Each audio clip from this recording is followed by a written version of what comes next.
Now I'm about to put them on, man. It ain't bad because they're already super low.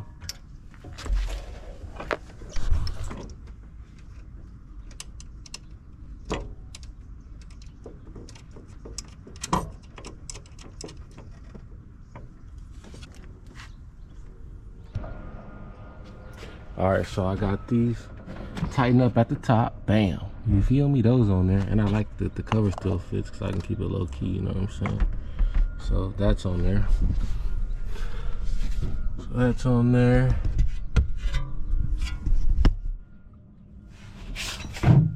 Then go over here.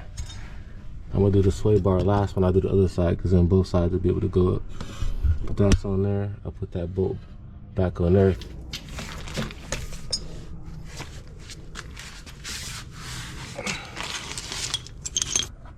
Look good. I didn't even peep that. I was too busy trying to get this right.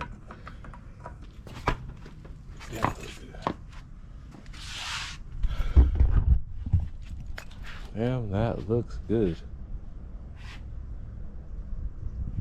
Now time for the other side.